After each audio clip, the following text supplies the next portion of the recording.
Reports on the junior winner.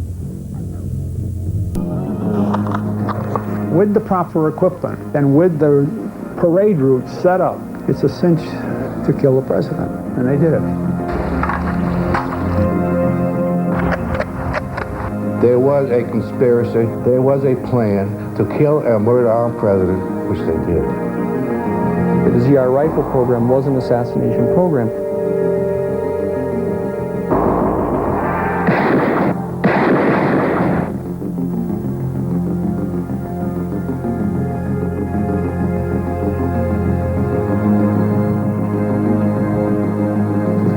America has three great unsolved mysteries. The Cuban Missile Crisis, the unexplained reasons for Watergate, and the assassination of John F. Kennedy. Up to now, those three events have been thought of as separate. You're about to discover that they are tied together. They are the keys to understanding the conspiracy to assassinate John F. Kennedy.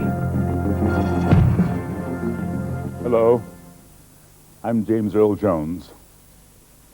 Many mysteries surround the death of John F. Kennedy. Now, we're going to offer you brand new answers to the old questions. Who killed John F. Kennedy? Why did they do it? And how were they able to keep it covered up for all these years? You'll see who knew about it and how it began.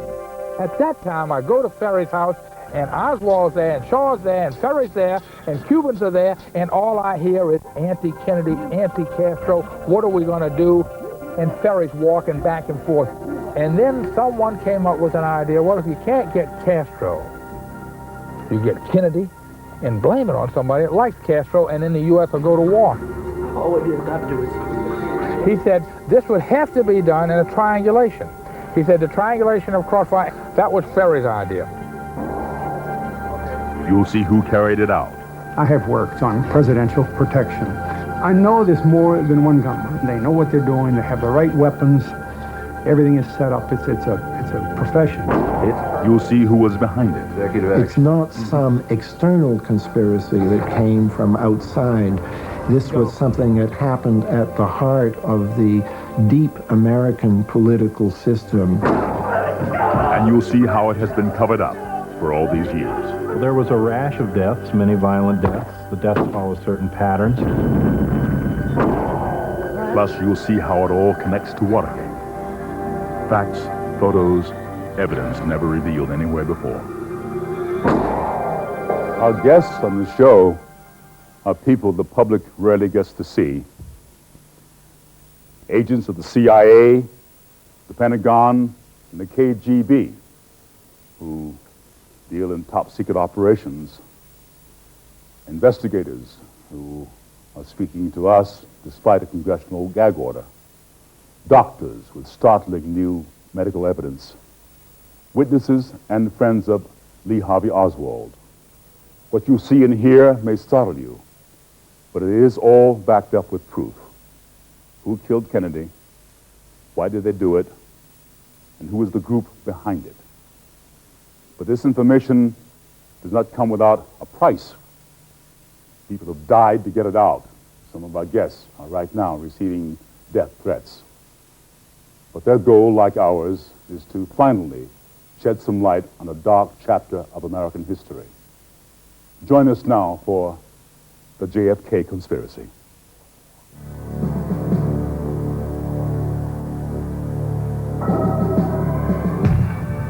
Kennedy was killed in a conspiracy.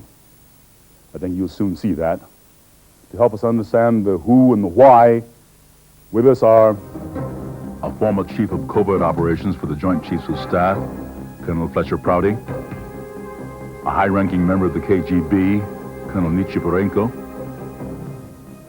the highest-ranking CIA official to go public, Victor Marchetti, the man who put the Kennedy assassination back in the limelight, Oliver Stone, the forensic pathologist with startling new medical evidence, Dr. Cyril Wecht.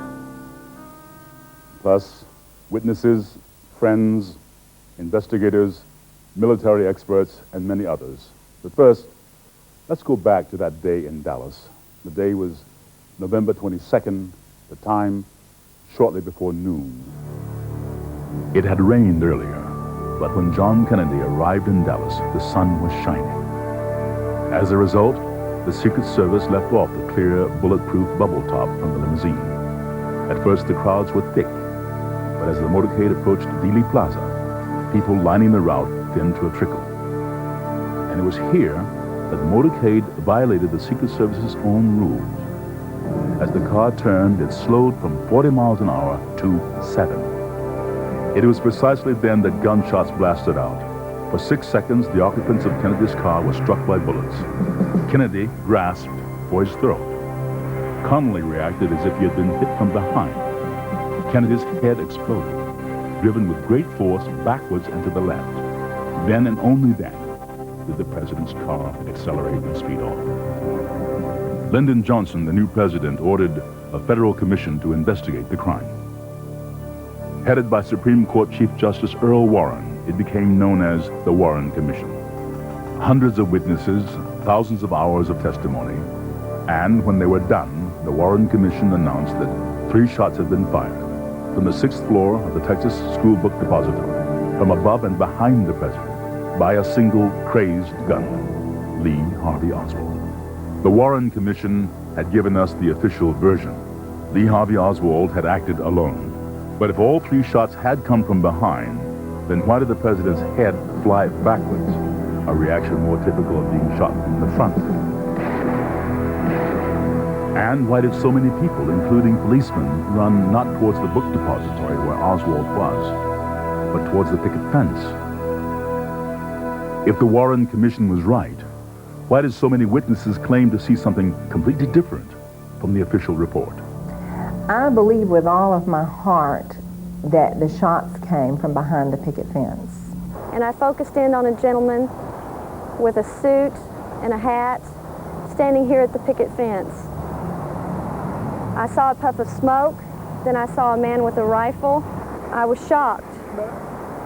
It was a brown rifle. And I know enough about guns and hunting to know that he was shot from the front. I saw the man in the suit and the hat pitch the gun to the railroad man, and he walked off in this direction. Hundreds of witnesses, thousands of hours of testimony.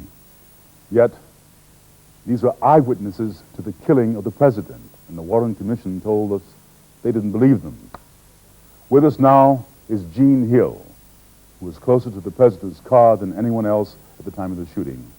Ms. Hill is a Dallas grade school teacher and has feared for her life for the last 29 years. She's just written a book, JFK, The Last Dissenting Witness.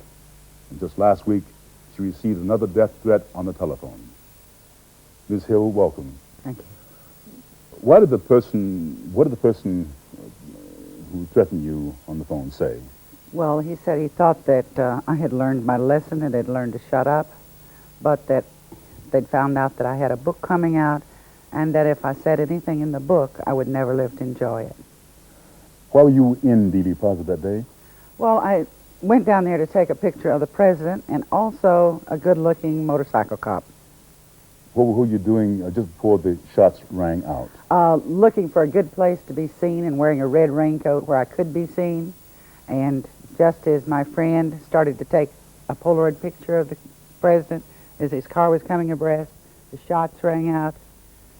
I mean, I jumped out in the street to yell at him to look this way, and shots rang out. He grabbed his throat, and that was the horrible headshot. How many shots did you hear? 4 to 6. Did you see a gunman? I saw smoke and puff of smoke and a flash of light from the knoll where someone was shooting from behind the fence. I understand that 2 men claiming to be Secret Service agents interrogated you after the assassination.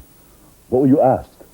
Well, they picked me up and took me to the courts building and shoved me in a room where there were 2 other men, assumed to be Secret Service also, and they asked me what I had seen. I told them that I'd seen the president hit, that I saw a shooter from the knoll, and that I'd heard 4 to 6 shots. But they told me I didn't hear but 3 shots. 3 bullets is all they had. 3 shots was all they were willing to say right then. Well, did you go to Washington to speak to the Warren Commission? No, because my boyfriend, who was a policeman, got word that possibly I would be killed on that trip, and so I did not go. But not long after, the Warren Commission came to Dallas, and they came out after me and took me to Parkland Hospital. Were you ever interviewed by the Warren Commission? Oh, yes. I was interviewed by our inspector who was very, very, well, he tried very hard to discredit everything I said. He accused me of all kinds of things, from like a shabby marital affair to seeking publicity to just downright lying. As many as 177 people involved in this case have died suspiciously. Several Dallas policemen.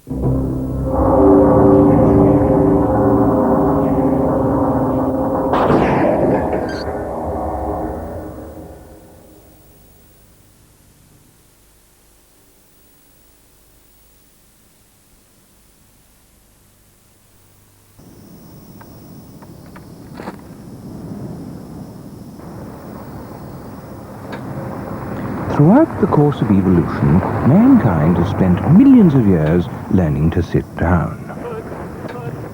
The reason we've perfected the sitting position is now finally clear. Sony has introduced an in-car CD player. It takes 10 discs at once, fits in the boot and plays 12 hours of music, which is a lot of sitting.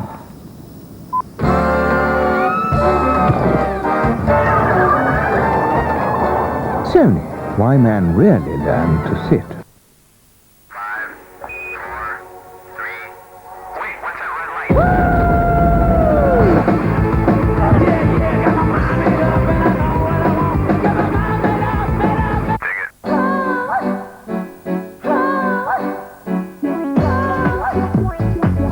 Feels good.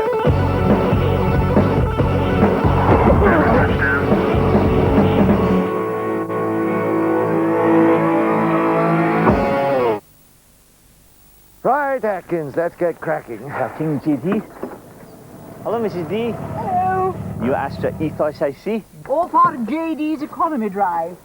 What with a thingy, E-Drive, the Astra's most economical petrol engine. saves me a fortune. Caviar, champagne, truffles, fresh lobster, venison, smoked salmon. Ming vase? Don't be silly, JD. That's mulligatawny soup. The Ming vase is in here. It's remarkable how much money the Astra Ethos saves you, JD.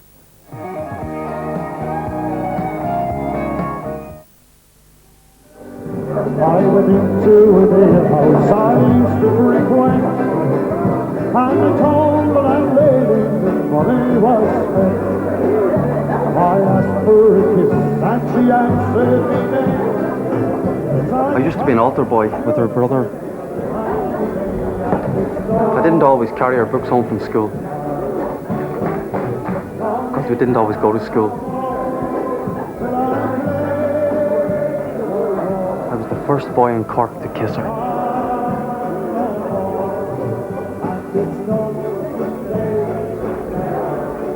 So I suppose it should have been me. But like the Murphys,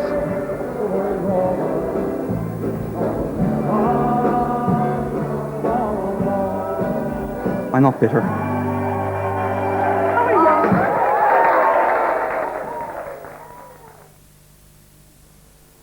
The new UF40 user-friendly video with AutoSet means you'll never have to set the clock or channels ever again. £329.99, only from Amstrad.